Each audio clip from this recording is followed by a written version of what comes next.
This is Andy Gutierrez from StarWars.com, and you are listening to Coffee with Kenobi with Dan Z. This is the podcast you're looking for. This is James Arnold Taylor, and you're listening to Coffee with Kenobi. I have a good feeling about this. Joining us today for a cup of coffee to talk about the 20th chapter, Chapter 20, the 4th episode in Season 3 of The Mandalorian, our two returning guests. First, you heard him, or will hear him this week, depending on when I release this, on Coffee with Kenobi, talking about The Bad Batch with my son Mason. Greg Cass. Greg, welcome back to the show.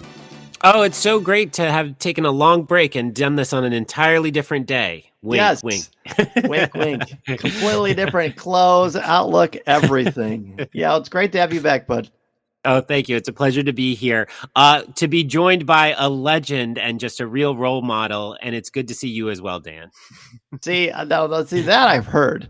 Well, also joining us, speaking of legends, as the Greg alluded to, one of the teachers in the dungeon. That's a long story. Mr. Tom Gross. Well, hello, everybody. Good to be here. Good to be here with you, Greg and Dan, talking about The Mandalorian. That's my favorite song. Very good. Well, let's start with our one word to describe the episode. At the time of this, I'm not sure what I'm going to say. That's why I'm going to ask Tom to go first. Oh, one word and overall thoughts. I'd be happy to. So my one word is acclamation. And so thoughts on this. Let's see. Monsters, check. A little bit of backstory and history, check. Some culture, check.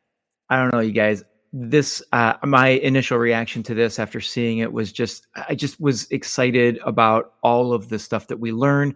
It's a deep look into the Mandalorian culture. We get more and more every time we get together with the armorer and crew. This one has high action and a rescue. I mean, I'm trying to think, what more would I want in a good adventure? Interesting. You've got me going a lot of places with this. So while I'm continuing to marinate and my coffee is warming up, let's have Greg share his one word. Yeah. So my one word is resilience. And I think to best summarize my feelings on this episode, I slept in this morning, so didn't get to do my pre-commute viewing. So I was watching this alone in my office while students were not visiting me for office hours. And I shouted for joy at one point in a way that made the math department down the hall kind of poke their heads out and be like, is writing okay? Are they okay down there? But, I think there's one incredible reveal in this that just filled me with such joy that I could have easily picked best for my word, but I like resilience because, I think we see across these plot lines, we see the young Foundling Ragnar be resilient in the face of, some doom.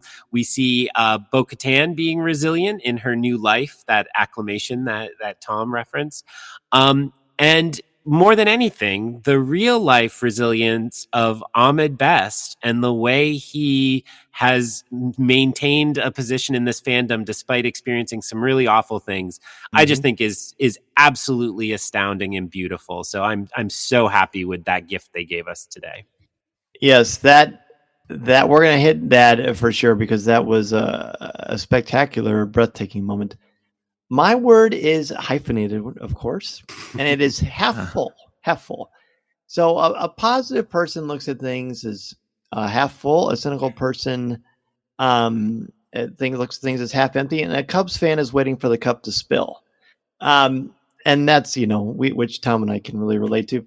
Are you a Red Sox guy, Greg? I am, so I have no idea what you're talking about. We definitely don't have those feelings up here. Yeah, of course not. Oh, it looks like the sarcasm light is working really well. There it goes. We installed it. No, I love the episode, and I watched it twice today. Some great stuff, some great action. The middle sequence is for the ages.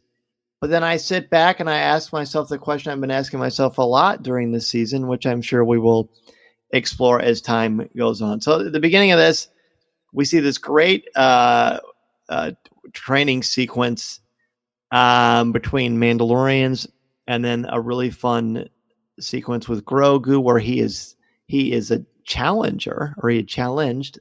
He challenges someone as part of his Mandalorian training or his evolution to go from a foundling to an apprentice. I don't think we ever heard the term apprentice used. Certainly in Star Wars we have, but not when it comes to Mandalorians themselves. Tom, what stands out to you about this opening sequence with the training montage? First of all, I like the fact that montage, but yeah. Yeah, I know what you're talking about. It does move fast, and they go through a lot of stuff. My thing was, man, they're standing awful close to each other with all of this physical activity. Someone's going to get hurt. But I did like that, these guys do train, and guys and women, they do train. And here we get to see what that looks like. So the thing that stands out to me when Din Djarin puts Grogu down in front of the other foundling who had just received his helmet, first of all, I had some of the feelings that I think Bo-Katan was feeling, like, are you really going to do this? And everyone else is like, he's too small. I was like, yeah, I mean, I know he can use the Force, but let's get serious here. But what really stood out to me as a father is each time Grogu would look over his shoulder with like some sort of an approving or curious sort of look, wanting some acceptance or guidance or something from Din Djarin. And each one happens, and it takes Din to come down and say, it's okay. Use what you've learned. It's okay. And then, of course, we get to see Grogu use a little bit of his training to completely surprise the other foundling and win the award. But I really liked that as a couple things. I said acclimate. Grogu is beginning to acclimate into this Mandalorian culture, which we get to see a little bit later, even more. But then, so we have that, but we also have this father-child kind of sequence as well. Greg, what worked for you about this intro, or did it work for you? Yeah, it's funny. The first viewing, I also snuck in too. I did watch it at home on the big screen once I got out of my office. I think the first time I watched it, what struck me most is the community aspect of it, right? Is that they are all kind of connected to each other, and this is clearly a shared part of their identity. And it's kind of inspiring, and I still have a kind of wary eye on Bo-Katan, and when she's walking around and seeing all this, it felt like she was really appreciative of how much community there was. And then the second time I watched it, it really struck out to me that, yes, there is this community building aspect to it, but it also in some ways feels kind of dark and troubling that it is violence and fighting that is at the core of their community. And, not to get too real world, but it's like the closest visual I could think of is some of those old videos Al Qaeda used to put out of terrorists doing on the monkey jumps. Bars. Yeah. Yes, exactly. And it's like, it certainly doesn't have that exact same tone at all, but it is like, well, what does it mean when you build your community around the fact that you're fighting? And Bo-Katan's line from a couple episodes ago stood out to me, where she said, the Empire could wipe us out because we spent all our time weakening each other and pitting ourselves against each other. So I think both of those are in tension there in a productive way, that it's like, yeah, this is a community growing together, but they have this kind of core that's not going to stand up necessarily to an outside threat of some kind. What I like that a lot. What I like is that even though they're training and it's the physical part, the first I thought, was this all they emphasize? Is this it? But the way that they treat one another, and the fact that they're being aggressive, but they're not aggressive. Like they're fighting. They're using knives. They're using fire, shooting fire at one another. They think that's a good idea. Which that's kind of interesting, but there's no like hostility. Now we have seen that with Paz Vizsla in season 1 and a little bit in the Book of Boba Fett when he challenges Din Djarin, but Paz Vizsla is interesting because he becomes a little more interesting. I mean, up to this episode, To me, it was just a big, tall Mandalorian. I mean, it just didn't really do anything for me. The training was fine. It was a cool idea. But when they're shooting, continually blasting the water, I thought, well, this is kind of stupid. I mean, what are we doing? I mean, if you listen to last week's show, I was pretty critical of my thoughts on the narratives of where they went with Dr. Pershing and things like that. I mean, I understood it. It didn't necessarily work for me. This does work for me. But I think there's a lot of symbolism here. For one thing, again, the water stuff is just this whole season. The Mandalorian season 3 should be entitled Water World, because they're blasting at this agent of change and purification and survival. And so I might be stretching that a little too much, but again, we'll wait and see, because the question really becomes, are we learning, just as Bo-Katan is learning, that the way isn't this radical, crazy concept at all, but actually a really foundational, good way to live in this galaxy? Or is their growth so stilted that they can't see the forest for the trees, and then the helmets become something that's actually blinding them to how the world really actually functions? Once we figure that out, then I'll know if they're blasting at water is them symbolically stifling their own growth and change and purification, or if it's really because they're sick of shooting at rocks. I don't know. Or maybe it's to scare away. But then we go to the thing with Grogu and the rocks, and we haven't really talked about that very much. Or the wonderful sequence when he does that challenging thing. I mean, I love that. I mean, I'm sure everyone loved that. And like you mentioned, Tom, he very much is looking at Din Djarin because he's still got that core belief. It reminds me of like a pet that's been treated poorly by its initial owner, and then eventually escapes that and it goes to a healthy, happy family that loves the dog or the cat or whatever. But when he looks up and, it's okay to use your abilities, and Grogu actually does and completely dominates in this fight sequence, which is a great thing. It reminded me again of the fact that this isn't just this adorable little green puppet, but someone with like real trauma who is reliving being a child and also being asked to be so much more than what he actually is doing. I think it's really, really rich. And I think it's symbolized with him and these rocks that are actually more than rocks. Now, that's a lot of information there, but what do you guys think? Oh, yeah, lots to think about. Let me I was deep into thought when you tossed that this way. So one, while you're marinating, I want to see what Greg thinks about Grogu and the rocks. Fair enough. Sure. I loved that sequence just as a bit of Star Wars whimsy, that you think he's moving the rocks and then they're revealed to be little creatures. And so, I think it is a very George Lucas touch to have those little vignettes and silliness. Yes. I think of is it the wart outside of Jabba's palace that, tongues the little critter? And, there's no reason for that to be there, but we all love Return of the Jedi because it's there, and things like that are sprinkled throughout. And then at the end of that sequence, the fact that all the rocks stand up and crawl away is first just a great gag. It was very silly and, got a good chuckle out of me. But then we keep seeing that, if Grogu were in one of these Star Wars video games that have come out over the years, you would have to pick which power set he was in. And he definitely has the creature handling power set, right? That is not necessarily at the front of every Jedi. I know we know Ezra from Rebels was very strong in that regard. Anakin uses it in Attack of the Clones in the arena to calm down the reek. And we keep seeing over time that he draws creatures to him. He calms the Rancor in Book of Boba Fett. And so just because we are in this larger kind of creature season as well, yes, I was going to make the joke that it's Mandalorian, The Way of Water, but they took that title already. So they couldn't go with that for years.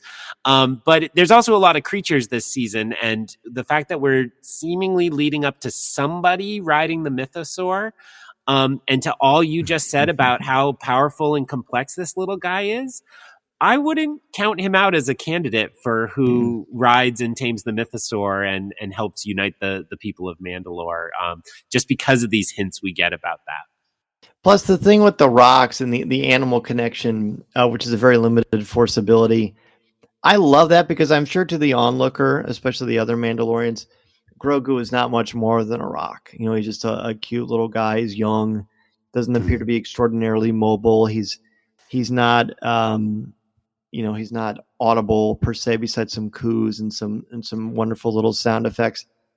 But the fact that he sees that these rocks are actually living sentient beings and he's enjoying being with them, he's kind of playing with them. But there's so much more there's more underneath the surface of the rocks, and there's much more under the surface of Grogu. And I really thought that was just so beautiful. I mean, it's a cute little, like you said, it's a cute little play with scene to just kind of make us just go, "Oh, Grogu's the best." But he is the best, and I like how smart that sequence is. I like that we're having this conversation in this episode because Grogu was largely absent from the last episode. And so to take the conversation to the other point you were making, Dan, is Din Djarin comes and takes him from this sweet scene where he's being who he is and takes him over to the training. And so I think what I take from the training scene is that and Greg, I totally go to your point on like this violence. It's like a culture of violence. I guess where I go with that is this is a culture that is in a survival mode. They've lost their planet. They're split, and they're trying to find a way to survive and bring things back.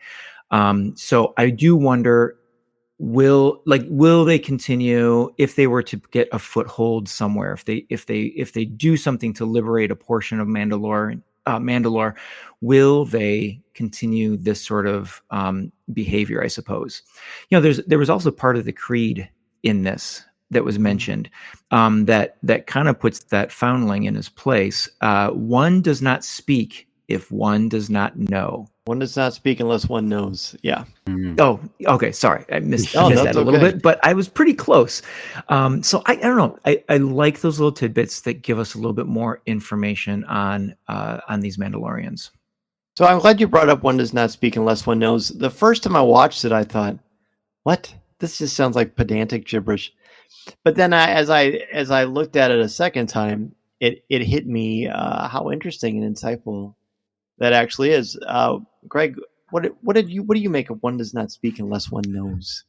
I really like it, and as people who watch me on social media know, I got really obsessed with Rian Johnson's new movie, the Glass Onion movie, and there's a great line that Benoit Blanc delivers on that that says, "Do not confuse speaking." Now I'm going to mess it up, but it's essentially don't speak without thought and assume that means you're brave, essentially. And it had a very similar resonance here, where it's like, when we think about, the act of speaking, I mean, look at what line of work we're all in, and including right at this moment, like, talk is cheap, to use the cliche, and it feels so easy. But when you actually think through what you're saying, that's when talk means something, and when talk inspires or represents something larger than that. And so I think you're right. There's the literal truth of Grogu can't make an oath because he can't yet speak he can't form those words, although he seems to be getting closer. But then the idea that, if you're not actually thinking about what you're saying, then you should also not be speaking, which I do think is the kind of pushback at I keep forgetting his name, Ragnar, the other foundling. And I love the idea too. It's a great archetype. The notion that, have your yes be yes and your no mean no. It's a great Christian metaphor too. And the idea that your words have weight. Mandalorians, in other words, you're not going to be braggadocious. You're not going to carry yourself in any way except with, speak silently and carry a big stick. I think that is absolutely a truity when it comes to a Mandalorian and the Mandalorian culture, at least as a child of the Watch or child of the Way. So I found that to be pretty neat once it actually made sense. And then when I kept thinking about what it meant, and I watched it a second time, Din's basically saying, if we say something, we know. We're not being flippant. We're not trying to self-actualize through language is actually something that's going to happen. But then, do you guys want to say anything about the training dart sequence? Besides the fact that it was awesome. It was great. It was really a lot of fun.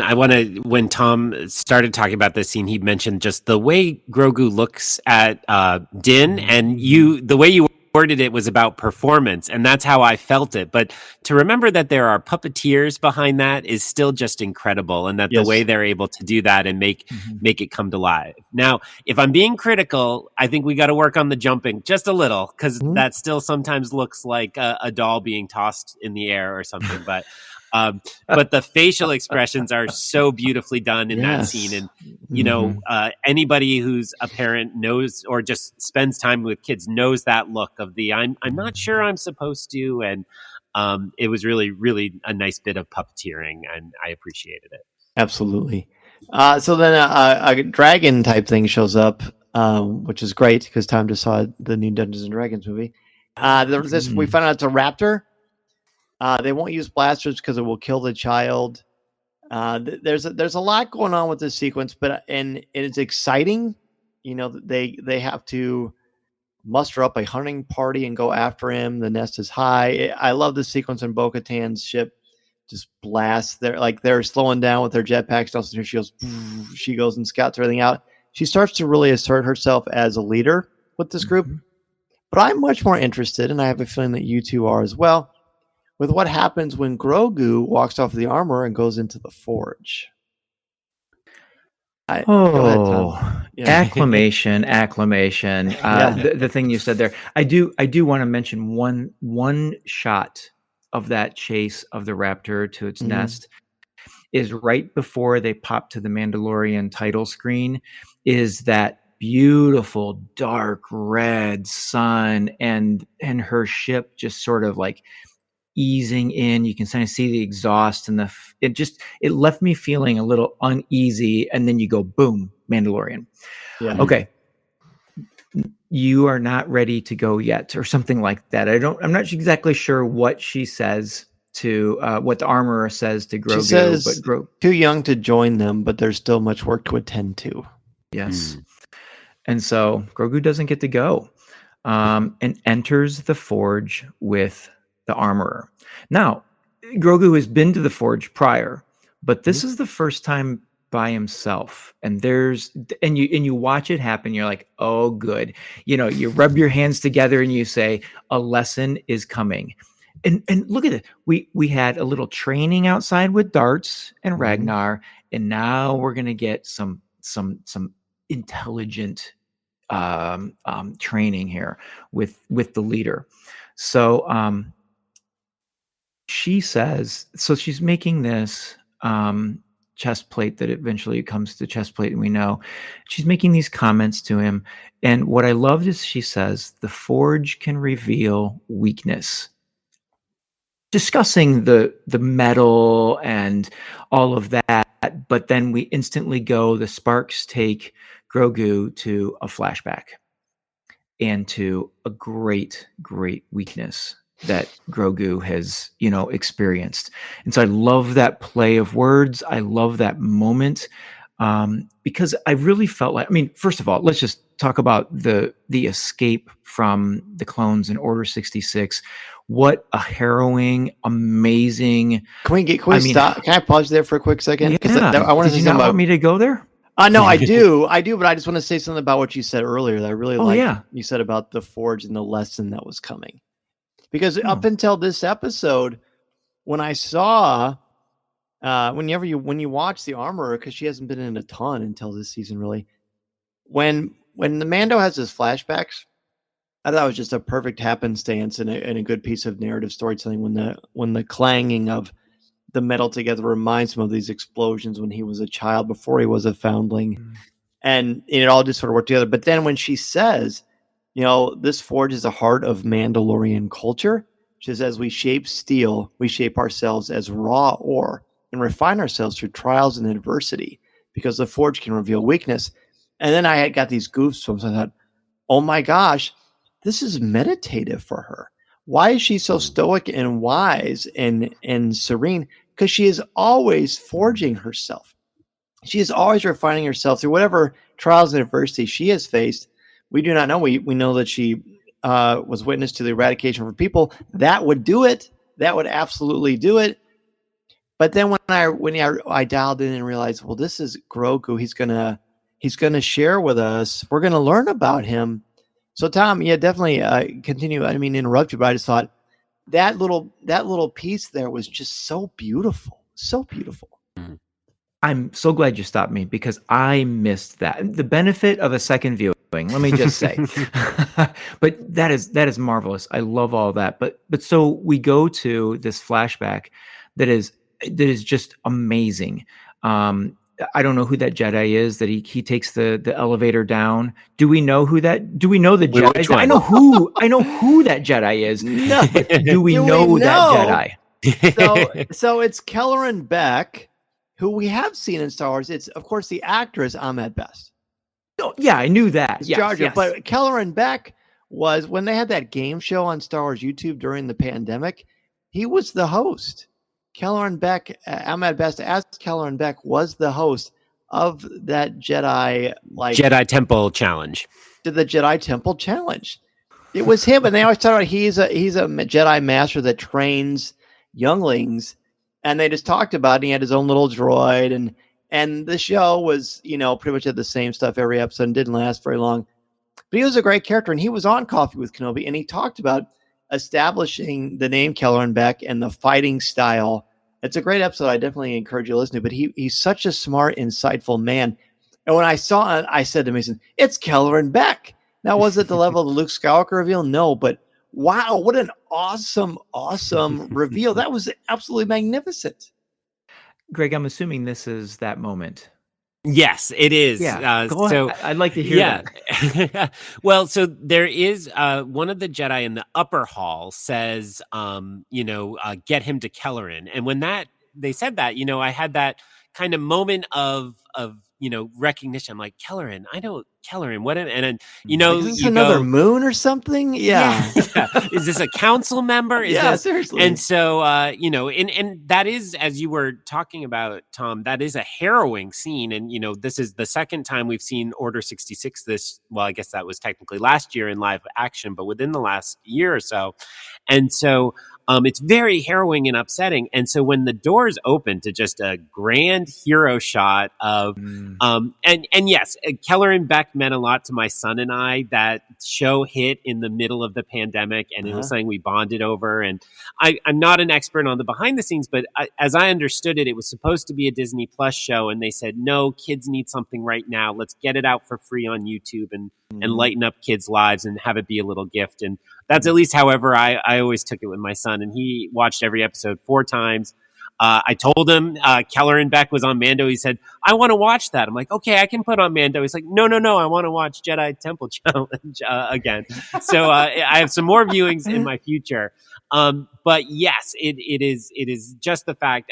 I mean, even if you don't know that, Tom, you obviously recognize it was Ahmed Best. And I think that still has that powerful meaning to you because we do know what he went through at the hands of a lot of awful people on the internet over time and what he had to face. And so to let him come back, but also get to be the coolest, kind of toughest Jedi around, it really, again, alone in my office, it was a fist pump shout. And then it was just sitting there being so joyous and so cheerful about the fact, I'm tearing up thinking about what that man went through. And that Lucasfilm, I understand people have their flaws in it and they think they could do better by some people. Absolutely.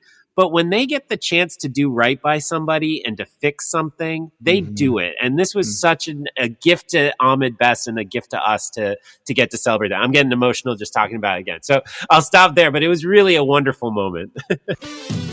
This is Vanessa Marshall, and you're listening to Coffee with Kenobi.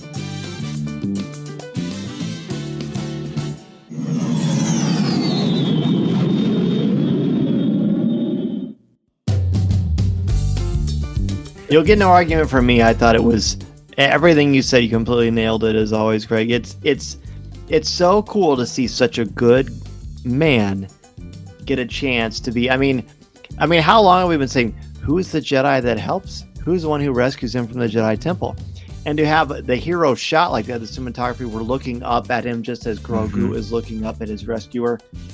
And the way he fights with grabbing the extra lightsaber and the harrowing escape, and even having a bit of pithy humor a little bit there too. And then to see the people from Naboo being a part of the rescue and, kind of where that all happens from was just magnificent. Like you said, when they hit home runs, you don't see the ball land. So just to finish my thought on all of that is so Grogu is going through this, and I felt like it was, the armor says this reveals weaknesses, and so here is everything we wanted to know, but Grogu also has to acknowledge it and where he has been, and he cannot do that before he moves on to his next life as a Mandalorian.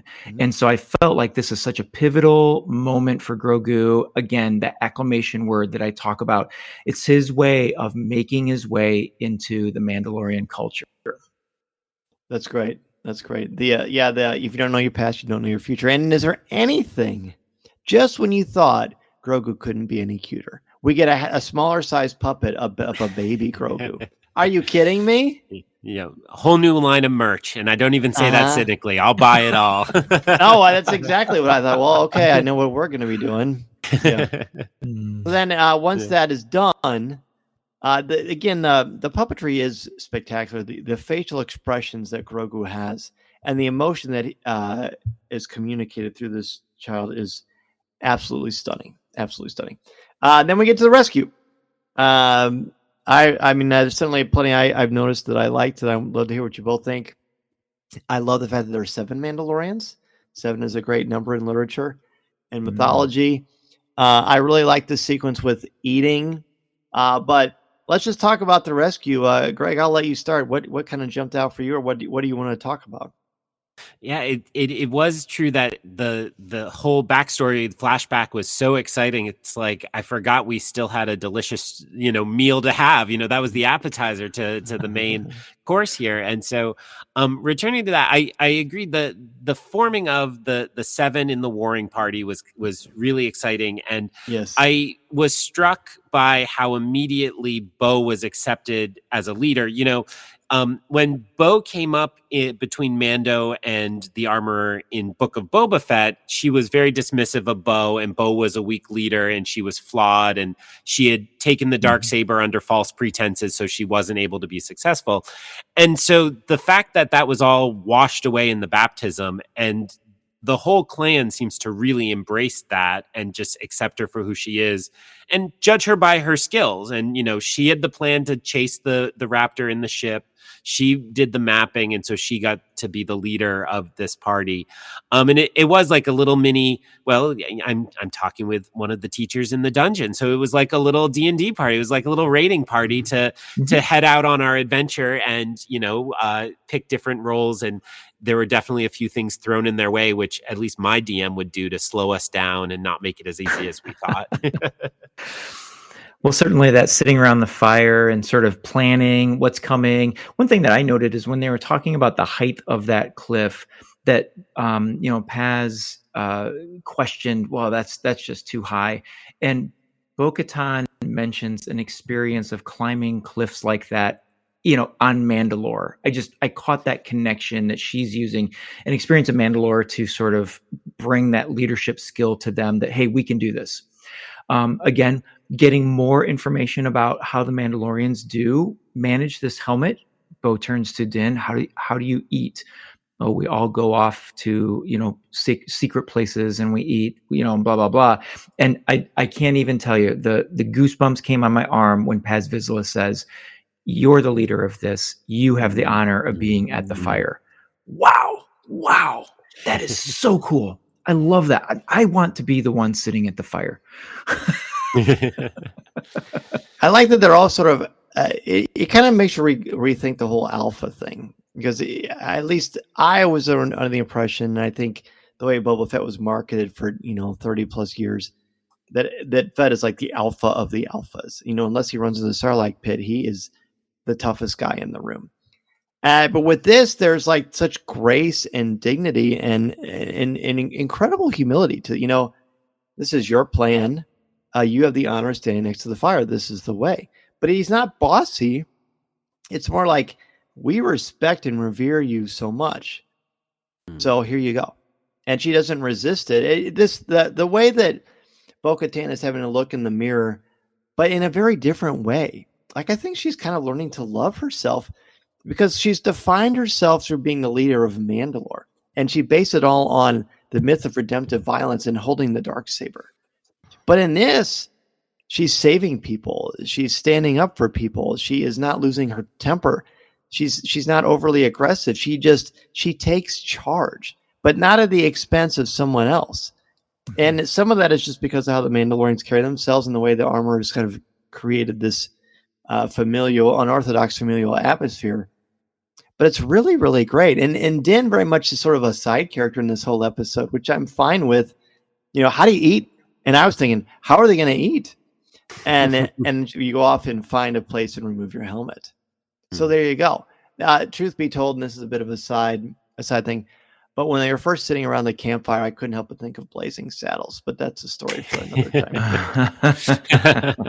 I did want to mention, when you say Din sort of fades into this, that was another reason for my word acclamation, because he's becoming one. This is the way. He's becoming one of them. There were times I wasn't sure that he was there or because he was just blending in. So I'm glad you said that. Yes. Yeah, and that applies in the action to come. There were times I'm like, was that Din? Which one was that? Because they do all appear so similar. I think Bo-Katan still stands out a little bit just because her mask design is so different. But I just wanted to celebrate with your comments. The Star Wars fire scene is becoming more common, right? There's one in Solo, and there was one in the first season of Mandalorian. And you know, in good Western storytelling, that's where the character beats happen between the action showdowns, right? Yes. And I think we're right to kind of think of this as Bo looking into herself and trying to understand. So I agree with what you said, Dan. I'm going to word it slightly differently, which is I think Bo-Katan has always sought power, but now she's understanding what it is to be a leader. That it's not just wielding power and getting to call the shots. It's actually being of the people and of the community. And I think I'm going to steal Tom's word again. That's her acclimating to this new community and this new culture. And if, we are going to see the gathering of the Mandalore people, that's what's going to empower it more than any kind of martial force or a weapon in your hand. Yes. It's not about being the one in charge. It's about being one of the many. And being together. Absolutely. So then it's morning. They have to use stealth. They can't use firepower to go up this peak. They spent a lot of time climbing up the side of this ridge. I thought for sure somebody was going to wipe out. I thought for sure we're going to lose somebody. But they did their great Spider-Man impressions and got up there. And that's when we suddenly Paz Vizsla becomes more than just a recognizable character. I must admit, for a moment, I thought, well, how silly. They're climbing up this thing, and he's got this massive weapon that must weigh over 200 pounds, and he's climbing up the mountain with it, but, whatever. There was lots of grunting. Absolutely. But then we find out that that is Paz Vizsla's son, and when I watched it a second time, I was really watching Paz Vizsla's, like, the way he carried himself, and I tried to listen for his vocal inflections to see if he showed a little bit more emotion than you would expect, but he really doesn't. And I think that's part of the Zen nature. And I think you can really tell what kind of father he is because they very much live the way. But then at the end of this, the great thing is he runs up and they hug. They have this massive, massive affectionate hug. You don't see Mandalorians being overly affectionate. So I really enjoyed and appreciated that. Well, it is hard to give a kiss on the cheek when you're a Mandalorian, I suppose. I did want to say of the climb, I think they needed the Phantom Menace ascension guns, right? They needed the automatic kind of lift us up instead of the rappelling. But to the main point there, I think it was a surprise that Paz has a son, and I wonder about the meaning of that word because I think Din Djarin would call Grogu his son, rightfully, and so I do wonder: is this a biological son or is this a foundling who he has taken on? I think there's still something interesting to learn there about how this culture works. And it is funny to me that it is Jon Favreau still doing Paz's voice, and it's almost like they're garbling it a little bit more. It was like people complained it was too obvious, so they try to hide it a little bit more. But there is some nice performance there still of he does care about this son, and he does make this kind of irrational choice, and then justifies it as but I'm motivated more than you are at this particular moment. So it all works generally, even if it's kind of clunky in some moments for me. Listening to Coffee with Kenobi, you are, with Dan Z, the podcast you're looking for. This is... yes.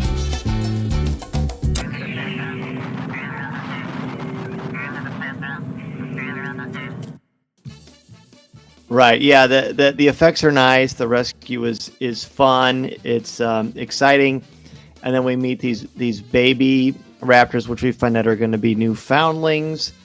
And then at the very, very end, when she lost her pauldron, I thought, well, they're totally going to replace hers. I mean, I think that was a cool little thing to do, but we kind of saw it coming. But then she does real quick, and I know our coffee's running low, so we know we need to wrap up. But she says to the armorer, what would you say if I told you I saw one? And the armorer says, saw what? It says, a mythosaur. Says, you're very lucky. It is a noble vision. When you choose to walk the way of the Mandalore, you will see many things. And then Bo-Katan says, but it was real. And she says, this is the way. Gentlemen, what do we make of that conversation? Tom, why don't we start with you? Yeah. Wow. I love that we saw Grogu in the Forge earlier, and now here is Bo-Katan. I love that sort of comparison and purpose. What I was trying to figure out is the armorer toying with her through all of this? Like, does she know? And so I just was trying to figure out who was in control here, who had the knowledge. And I'm not sure that I really know, except that the armorer always has a very timely, this is the way. We talked about when Din Djarin goes to, I forget the situation, but he was in the Forge and he challenges her. Wasn't it something like, I'm going to go and I'm going to bathe in the waters? And she goes, this is the way, with a little bit of attitude. And here it's a very firm, almost, I hate to say it, almost collegial, this is the way. Huh. What do you think, Craig?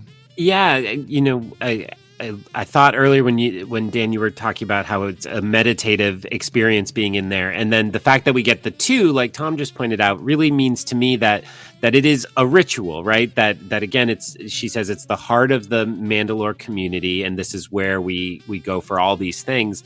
And I think a lot of us have those spiritual places, if it's a literal church or a place in nature where we feel ourselves kind of speaking with a higher power of whatever kind.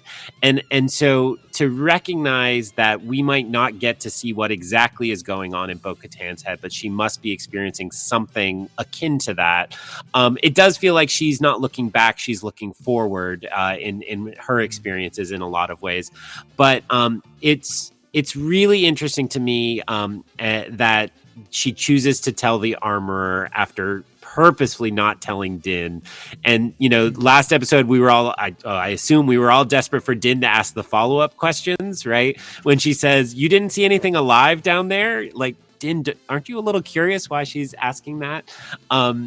So I think it's really curious that she asks of the armor to try to still understand what this means, and reveals it to her. I will say my read on this scene is that Bo did not get what she wanted. I think, she wanted some kind of confirmation, some kind of explanation of what this would mean. And the armorer is not giving her that. And you're right that the "this is the way" can mean so many things. This one felt to me like the classic "bless your heart," which really means end conversation, right? Like the "bless your heart," see ya. And so I felt like that was a little bit of dismissive. I'm not sure if maybe the armor just doesn't believe her or thinks it has to have been a vision. It's so inconceivable that she could have seen the real thing. But because I'm on the show that asks more questions than it answers, I'll throw the question back, which is, why do you think she went to the armor and not to Din? Oh, I think it's because she's still processing. It's very, very fresh in her mind. And I think that she respects Din Djarin, but I think she sees Armor as a peer. They're both female warriors who are in charge of this mighty band of collectives. And see, I think, I have a bit of a different reading. I think she got exactly what she wanted, and it frightens her. I think we have never seen the Armor being anything less than authentic. She may be a bit ambiguous in her explanations, but you always know where you stand with the Armor. She's very, very direct, and I think she's being direct here. I think she believes everything and she believes nothing. If Bo-Katan says this is what I saw, they're clearly setting Bo-Katan up for something. The fact that she was touched in such a way that she has continued to keep her helmet on, and the fact that these things keep happening, and then she just feels drawn to this pauldron of a mythosaur. And then I don't know. Will we find out if it was a vision or not? I don't know. I mean, my guess is that it is real, and I think the truth is somewhere in the middle. It's always been a legend. Maybe the Armor doesn't actually know there's one that exists, and then the legend perpetuates because of a lot of other things. Maybe they're mystical, and maybe there's physical, and maybe they're all the above, like the Force, by the way. So I think this is a wonderful wrinkle for a really fantastic show. And I said earlier, I'm half full. The only reason I'm half full on this episode is because I'm still not 100% convinced, and we're almost halfway through the season, of what the purpose of this season is. Right? Where was the man? I mean, the literary snob in me wants to say the story was complete after season 2. I love this. I love waking up. I love the traditions of it. I love talking about it with my friends and hearing what everybody in the Star Wars community thinks about it. And it is adding some interesting layers. But is this an essential part of the Mandalorian stories, or just fun bonus? Is it just the gravy on this Thanksgiving leftovers sandwich? I'll say, as a fan, I'm just enjoying sitting back I'm and glad. taking the ride. Yes. Taking the ride.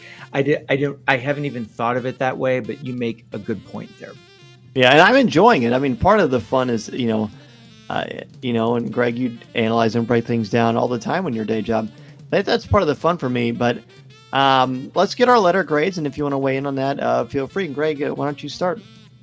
Sure. Just to finish that conversation, I think part of what you're describing, Dan, I get hung up on the name The Mandalorian because it feels like this season it's no longer about The Mandalorian. And you both brought up how Din kind of fades to the back. If you change that title to The Mandalorians, plural, I feel like that's where we are now, and we're thinking a little more about this larger world and all of that. So I loved this conversation. I loved the episode. It was kind of 50% the part of my head that loves playing in canon and connecting things and drawing things together, and then the other 50% is just when you're in the backyard smashing your Kenner action figures together. Somebody borrowed a bat, maybe Mothra, from a Godzilla set, but we still had fun in the backyard playing. So my grade is A for Ahmed. Absolutely, I had a great time with this, and it's my favorite of the season so far. Even though I was very positive on last week, unlike other people in the room. Right on, Tom. So I'm going to say, for the connections, for the things that I said at the beginning, the culture, the story, the acclamation of all the things, but especially for that creature that made me jump when it flew over the cliff and came down and swooped down. I mean, come on. Star Wars monsters, and just the fact that they fought a monster there not too long ago. I feel like there's something to that as well, and I'm just wondering where we're going to get there. But anyway, for all those things, I give it a solid A. And I will give it an A-. It was probably my favorite episode of the season too. It brought me tremendous joy, and it made me think, and it made me laugh, and the reveal in the middle of it was just absolutely breathtaking and fantastic for all the reasons that you talked about earlier, Greg. So I really liked it, but again, there's just that nagging part of me that it just has it on the back burner of my brain. But what isn't on the back burner of my brain is making sure that all of you are sure to follow Greg and Tom everywhere on social media and to hear their thoughts on Star Wars, Dungeons and Dragons, the Oscars, whatever these two talented individuals want to talk about. Greg, please let everybody know where they can find you and your Substack and all of the great work you're doing. Well, thank you so much for having me on. It's great to see you both. I was realizing last time I saw Tom, even on a Zoom screen, was over pancakes at an IHOP in Anaheim. So warm celebration memories. I have a lot of envy seeing you spin up your plans for London, Dan. I won't be there, but celebration is always such a special time. So we'll see everybody in 2025, I guess, is the next one after that. So, but yes, thank you. People can find me. I'm primarily on Instagram these days, which is On Canon, EYEONCANON. And I also just purchased ioncanon.com, so spelled the same way, and that leads to my Substack and some of the writing I do, which tends to write about movies and Star Wars and stuff. So I'm gonna try to be more active in stretching that part of my brain, because it is a joy to get to analyze and share these things we love in a deeper sense than a extemporaneous conversation. Fantastic. As enjoyable as they are. Absolutely. And Tom, what about you? Yes, well, I am on Twitter at Draftline, DRAFTLINE. You can find me on Teachers in the Dungeon, not on the Dungeon. That's like a change, like The Mandalorian and The Mandalorians, right. something like that. Yeah. But I'm Teachers in the Dungeon. That's our podcast for Dungeons and Dragons. You can catch that on Twitter at Dungeon Teachers, and then on Facebook and Instagram, Teachers in the Dungeon. Thanks for having me on, Dan.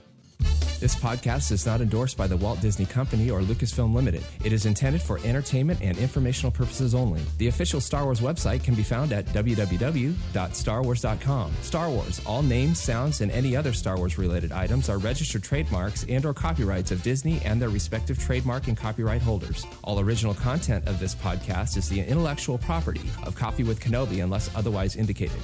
This is the podcast you're looking for. There's no one here. Move along.